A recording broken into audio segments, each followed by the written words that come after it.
on the plane on the way to Detroit to accept the nomination for president in 1980. A longtime advisor of his, Stuart Spencer, said to him, "Okay, Ron, why do you want to do this?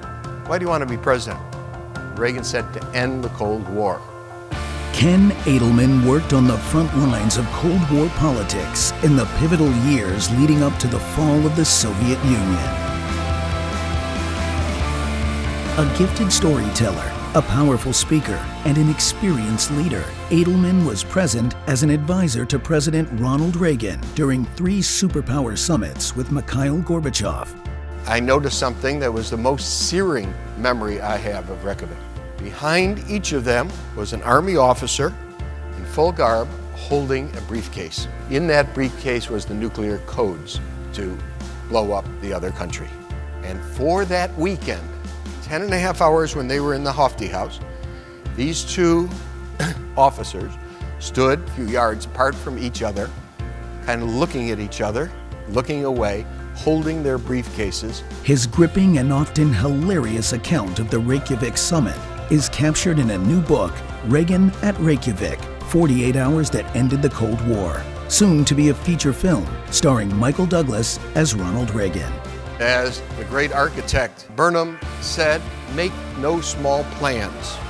They lack the magic to stir people's souls. Make big plans." During the 70s, Reagan had worked out exactly how it would end. He said, basically, we win, they lose. Adelman skillfully breaks the struggle between 2 world powers down to a compellingly human scale, with a story that will bring audiences to the edge of their seats and to their feet when the lights come up. The Cold War was a very frightening time. I myself grew up on the south side of Chicago, in Bryn Mawr Grammar School. Tuesday morning at 10:30 in the morning, every Tuesday morning, we would march down the hall. You're shaking your head. You remember this. We marched down the hall. Our lockers were open. We put our heads in the locker because of a nuclear attack from the Soviet Union.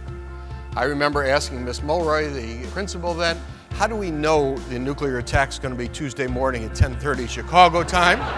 She said no, the superintendent had worked all that out. Then I said, well, I have another question. My head's in the locker, but my fanny's in the hall.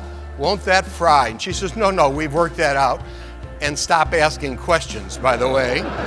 With the power to elicit laughter one moment and tears the next, Adelman transports listeners to Reykjavik, where they meet the characters who helped shape world history over one incredible weekend. The bubble is a room within the room in every embassy around the world. It has walls about this thick, and they're specially coated, specially treated, so it's absolutely secure.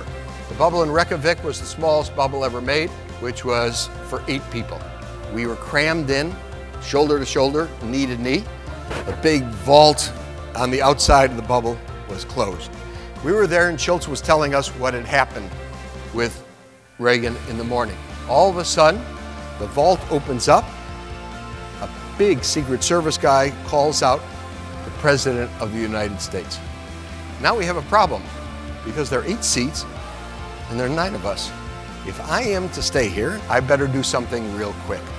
And that real quick was to dive down on the ground, huddle there, and for the next 40 minutes, I was gently leaning against the presidential knees while we discussed critical issues.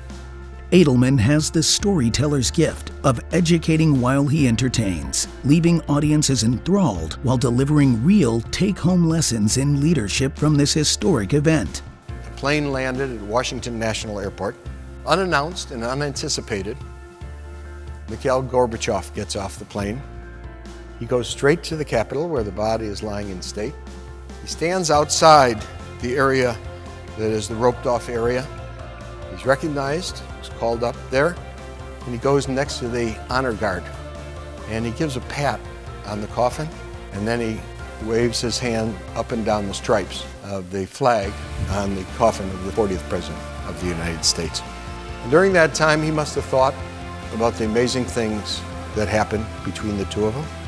Since that time, he's given 500 interviews, and he almost gets asked at each time, what was it? You came in and the Cold War was almost never colder. You left, and it was just about ended. What happened? What turned the tide? And he always gives the same answer, Reykjavik. Reykjavik changed everything. Great leaders change history. Great storytellers ensure that history's lessons are not forgotten. Ken Adelman delivers a story with the power to instruct and inspire the leader in all of us.